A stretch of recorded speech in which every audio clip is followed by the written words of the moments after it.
paz e a graça para você e para sua família. Esse é o canal Bíblia e Teologia. Seja muito bem-vindo, eu me chamo Gilberto e deixe essa força para o nosso canal, compartilhando, nos seguindo, se inscrevendo no canal, deixando o seu like. O canal Bíblia e Teologia, ele tem como propósito proclamar a verdade da palavra de Deus na exposição dela, porque nós cremos que a fé salvífica, a fé verdadeira, a fé que agrada a Deus, ela vem pelo ouvir e ouvir a palavra do Senhor. É por isso que toda semana estamos aqui, proclamando a verdade de Deus, a palavra de Deus através das mídias sociais. Dito isso, vamos para a palavra deste dia.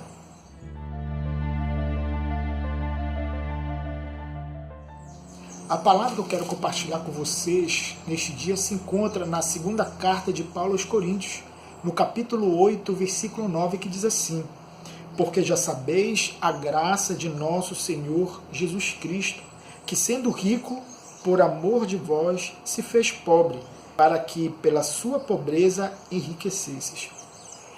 Essa palavra se encontra em um contexto onde Paulo ele estava convocando as igrejas que ele tinha fundado para fazer uma arrecadação para a igreja que estava lá na Judéia, em Jerusalém, os irmãos que estavam em Jerusalém, que estavam passando uma grande necessidade.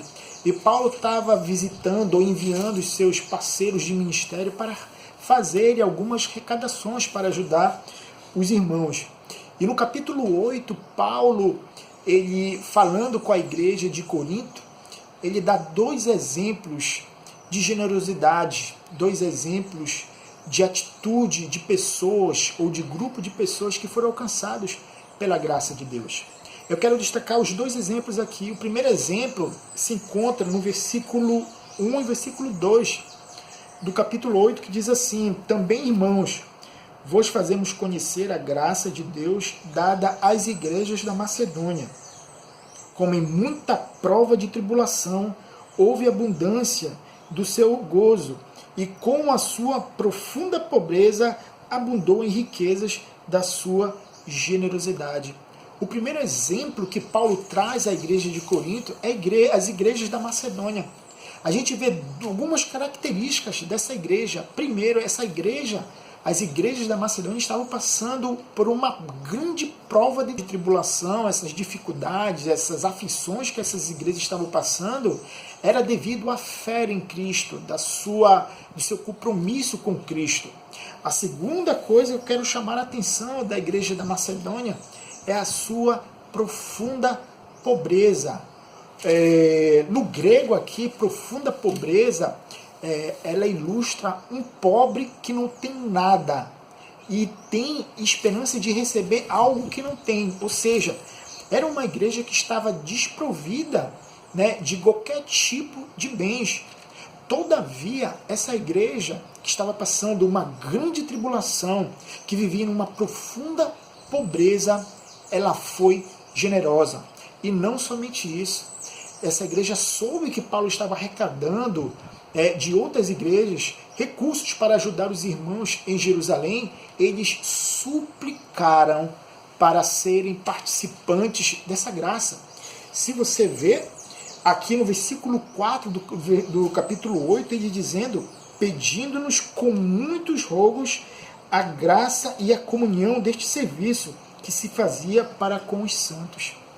Essa igreja suplicou a Paulo para que eles fossem participantes dessa graça. Essa igreja viu a contribuição para ajudar outros irmãos um tipo de graça.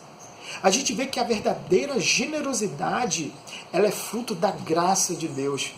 O versículo 1 fala sobre isso, como nós lemos. Diz assim: também, irmão, vos fazemos conhecer a graça de Deus dada às igrejas da Macedônia.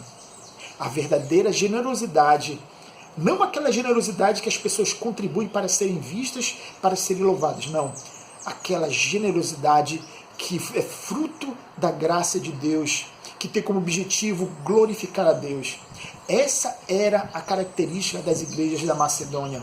Uma igreja que estava numa profunda tribulação, passando por perseguições e aflições, e uma igreja profundamente pobre.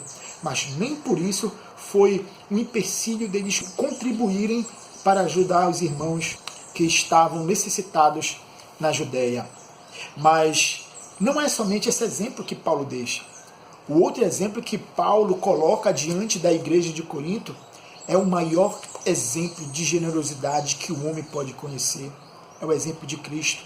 O texto que nós lemos. O texto começa dizendo: porque já sabeis a graça de nosso Senhor Jesus Cristo. A graça de Cristo não era algo incomum, não era algo estranho para a igreja de Corinto. Paulo já havia falado, Paulo já havia escrito sobre a graça de Cristo para aquela igreja. Lá em 1 Coríntios, no capítulo 1, versículo 4, Paulo ele fala, ou escreve dizendo: sempre dou graças ao meu Deus por vós, pela graça de Deus que vos foi dada em Jesus Cristo. Os coríntios sabiam que eles tinham sido alvos da graça de Deus. Mas alguém pode estar perguntando: o que é graça? Certamente alguém que está me vendo agora sabe responder. E com certeza a resposta é: graça é favor imerecido. E é verdade. A graça de Cristo é o favor imerecido dele. Mas eu vou mais além. A graça de Cristo, eu posso ilustrar da seguinte maneira. Eu e você merecemos o inferno, a condenação. Mas através de Cristo, Deus nos conceder o perdão.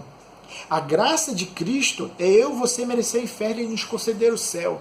A graça de Cristo é nós merecermos a ira de Deus e Ele nos conceder o seu amor. A graça de Cristo é Deus conceder a sua benevolência, a sua misericórdia, em vez daquilo que nós realmente merecíamos, que era a eterna rejeição. Isso é graça.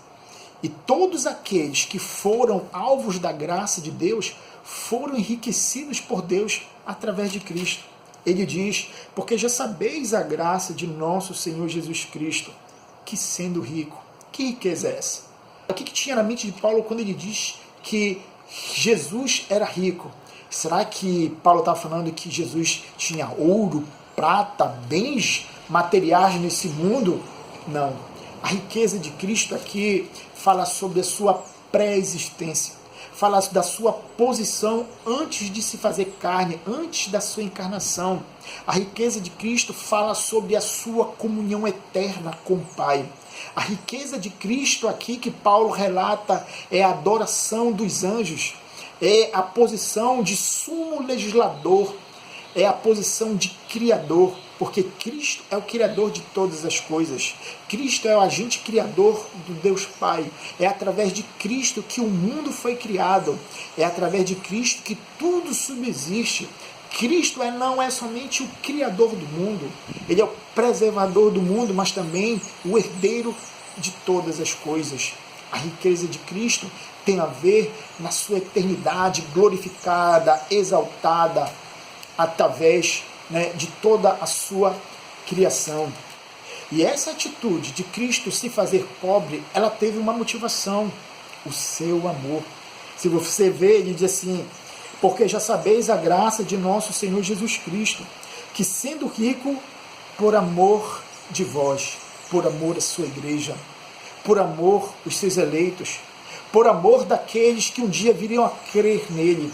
Lá na carta aos Efésios, no capítulo 5, versículo 25, Paulo falando aos maridos, ele diz: maridos, amai vossas esposas, ou amai as vossas mulheres, como Cristo amou a sua igreja e se entregou por ela. O amor foi a motivação. O amor foi o que levou o Cristo eterno, pré-existente, se esvaziar de sua glória, da adoração dos anjos, de tudo aquilo que ele vivia, tudo aquilo que era prerrogativa dele, menos a sua divindade. Ele abriu mão, ele se esvaziou, tomando a forma de servo, como está escrito lá em Filipenses, capítulo 2, a partir do versículo 5, que diz assim: de sorte que haja em vós o mesmo sentimento que houve também em Cristo Jesus, que, sendo em forma de Deus, não teve por usurpação ser igual a Deus, mas aniquilou-se a si mesmo, tomando a forma de servo, fazendo-se semelhante aos homens. e achando na forma de homem, humilhou-se a si mesmo, sendo obediente até a morte e morte de cruz. Esse aniquilou-se aqui fala sobre esvaziamento. Isso aqui tem a ver com outra parte. Ele se fez pobre. Fala sobre a humilhação de Cristo. Muitos equivocadamente dizem ou afirmam que a humilhação de Cristo começou na Sexta-feira Santa, ou como conhecida Sexta-feira da Paixão, quando Cristo é preso por causa da traição de Judas, e a partir dali ele passa todo aquele sofrimento. A humilhação de Cristo começou muito, muito antes.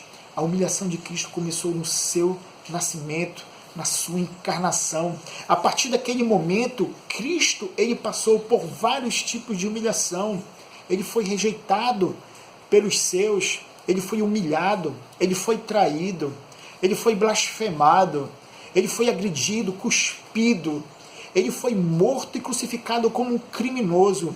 Tudo isso, a vida de Cristo, desde o seu nascimento, foi uma vida de humilhação.